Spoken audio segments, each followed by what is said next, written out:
Hi guys, and welcome to JC Jog Support. In this video we're going to be looking at answering 12 mark questions, and I'm going to take you through command words. I'm going to take you through the different sections that you can answer the question and then look at a conclusion. So we work through, first of all, 12 mark questions normally will say assess or evaluate, and really assess or evaluate mean very similar things. Assess normally means weigh up both sides of an argument, and evaluate will mean weigh up both sides but look at which is the most important factor.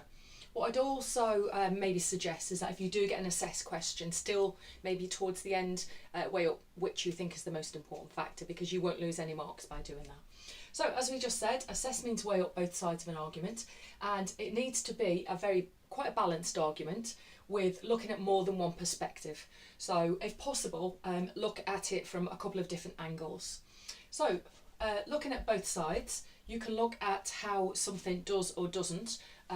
Maybe the question says weigh up the pros and cons, weigh up how something has an impact on. So you could look at it as in how does it have an impact on a situation, or how it doesn't have an impact on the situation.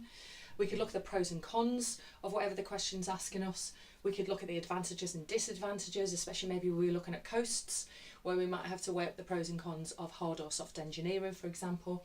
And we could look at maybe something helps or doesn't help, and that might be in a human geography question where we maybe have to look at the advantages and disadvantages, or how globalisation helps or doesn't help development in richer or poorer countries, etc. So whatever our question's asking and it says assess, we need to have a think about what are the two sides of the argument. Okay, so we normally get 3 marks for AO1 and 9 marks for AO2. And AO1, if you remember, is talking about kind of the content or the facts and figures really. And AO2, which is most of the marks, is looking at the assessment, at you actually making a decision and saying which are the pros and which are the cons, and how they are pros and cons. So this next little section we're going to look at is how you break down the question. So first of all, I'd always recommend defining your key terms. Break the question down and very briefly tell the examiner what you're going to include. So that would be your introduction. That would only be a very short paragraph, maybe 3 or 4 lines. Your main body is where you're getting most of the marks. So here you're going to discuss the pros and cons, which is your AO2 marks, using your knowledge and understanding of the topic, and this will be your case study information and your facts and figures, and that will be AO1. You must remember to discuss both sides of the argument. So you have to look at the pros and cons or whatever you're being asked, or the advantages, disadvantages, or how something helps or doesn't help. You must do both. Once that's done, that's going to be a couple of paragraphs. Your final paragraph will be your conclusion, where you'll go back to the main question, look at the main question, look at what it's asking you, and think to yourself, have I answered it? And then if you think you haven't, or even if you think you have, you need to write out a couple of sentences actually going back and answering the question. And that'll be kind of AO2 marks as well, because you will be evaluating or assessing during that little conclusion. You come back to, and then you can come to an overall judgment, and this is generally the difference between assess and evaluate. When you evaluate, you generally come to an overall judgment as to whether you think the factor or the issue that's been brought up in the question does or doesn't help, has more advantages than disadvantages. So I would maybe tell you to always do a conclusion, even if it's an assess question. So looking at a 12 marker, you need to be thinking of 2 to 3 points for and 2 to 3 points against. They can be a little bit imbalanced, so you might think of 2 points for and 3 points against, or 3 points for and 2 points against.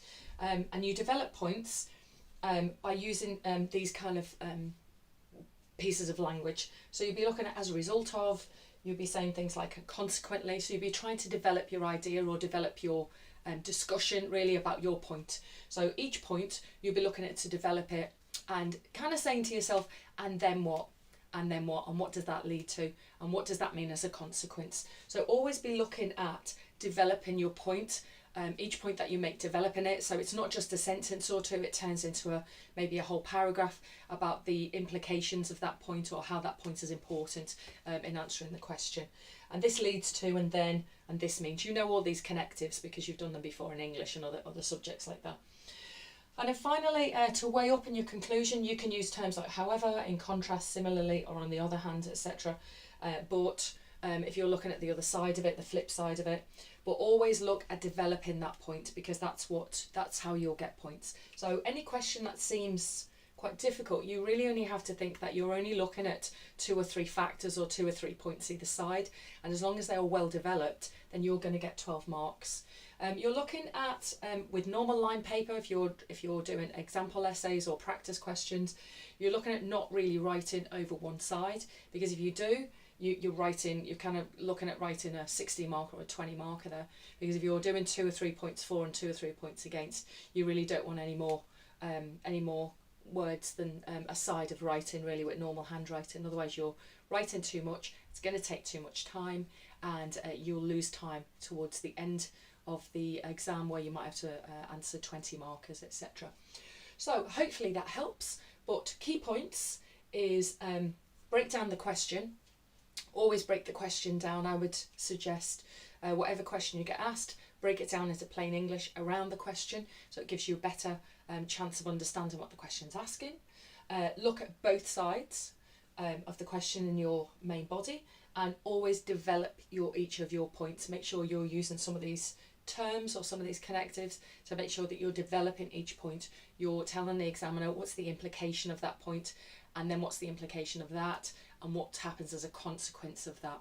And if you do that, you're well on your way to getting into the top band and looking at kind of 10 to 12 marks for that question.